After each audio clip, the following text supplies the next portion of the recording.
Assalamualaikum warahmatullahi wabarakatuh. Perkenalkan, nama saya Rahman Ramputra.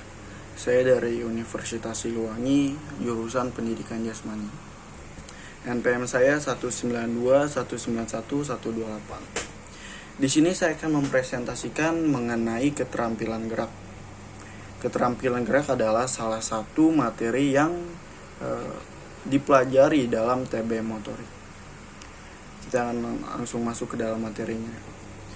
Keterampilan motorik, keterampilan gerak. Pada dasarnya, setiap anak memiliki kemampuan motorik yang berbeda-beda. Nah, pada umumnya pada setiap anak ini memiliki motorik halus dan juga motorik kasar. Nah, kalau motorik halus tuh setiap anak kadang ada motorik yang halusnya sangat baik, tapi tetapi motorik kasarnya ini sangat buruk.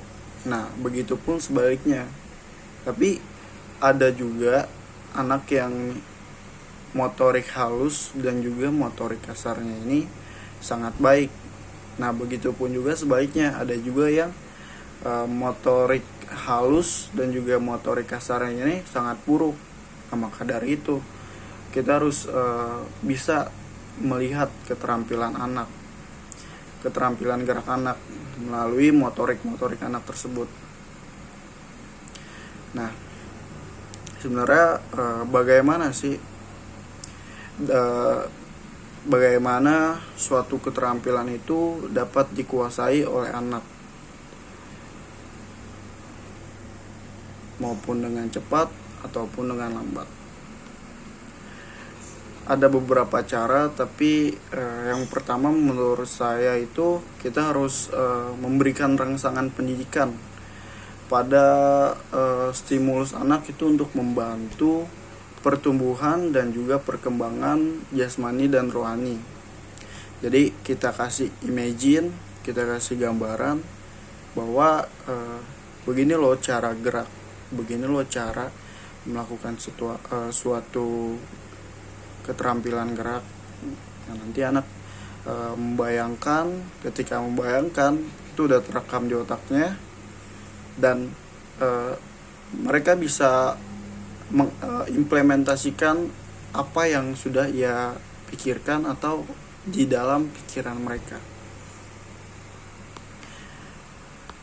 Nah, dan juga kita harus sebagai orang tua atau sebagai pendidik, kita harus bisa menentukan suatu keterampilan apa yang perlu kita kasih dalam mendidik anak atau peserta didik.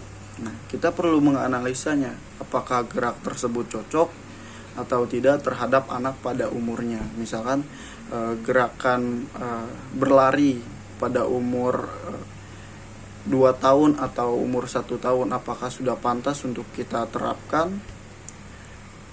Tentu tidak. Maka dari itu kita harus mencocokkan bagaimana cara mengklasifikasikan keterampilan gerak ini pada anak dan pada anak tepat pada umurnya. Nah, hal ini juga untuk menghindari dari kesalahan fatal seperti luka fisik yang akan dialami oleh peserta didik atau anak. Dalam setiap unsur-unsur keterampilan gerak yang dipelajari, didapati sebuah metode. Metode itu untuk mengekstrak strategi apa nih yang akan kita gunakan untuk membuat sebuah keterampilan.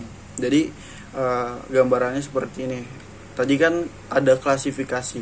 Jadi dari yang mudah, dari yang medium, dari yang sukar. Kita harus menentukan juga dari yang medium. Untuk yang kelas rendah ini untuk anak umur berapa, dan untuk medium untuk anak umur berapa.